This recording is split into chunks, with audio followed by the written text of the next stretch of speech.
So we've arrived at the all-important lecture of how are people actually going to pay you. Clearly you need a payment provider so people can actually buy something from your site. Now to get to your payment providers, it's very straightforward. Just go down to settings and click on payment providers. Now this is where things get a little bit more complicated because the payment providers that are available to you totally depend on where you live. So that's really, really important to grasp. Now the three main payment providers are Shopify Payments, PayPal and Stripe. Okay, and in this example, because I'm based in France, as you know, Shopify Payments does not work in France. So my options here are PayPal and I also have Stripe. But if you're watching this in the US, for example, you will almost certainly see Shopify Payments here as an option.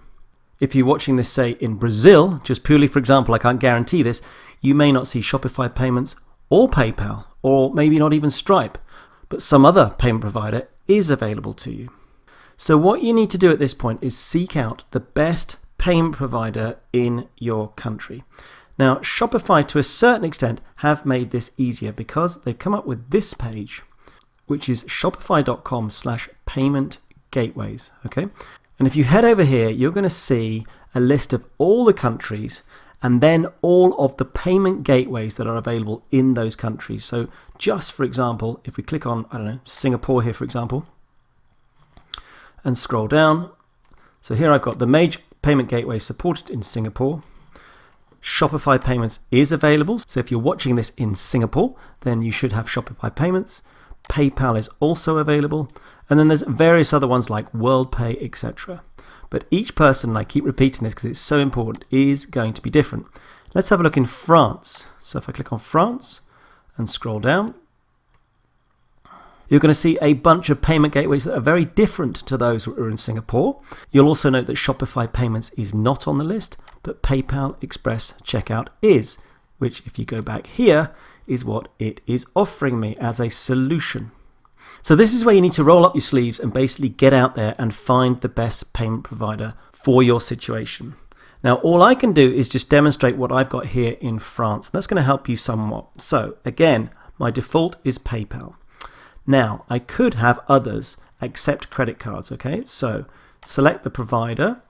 I can have Stripe in France, and I've got all these other ones available to me as well. And if I scroll down a bit here, I've also got apparently Amazon Pay and various alternative payments. Now these I don't recommend you dive into, certainly not in the beginning, because it's going to be more of a distraction.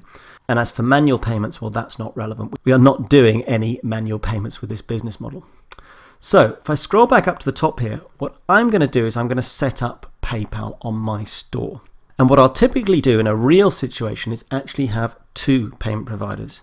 Now the reason for that is because your customers may want to pay with their preferred payment provider. So for example, some people will want to pay with PayPal and others will want to pay with a credit card through a system like Stripe. It's also useful to have two in case there's an issue with one of them. Now that's a luxury setup. I fully appreciate that not everybody can have two, but certainly aim for one.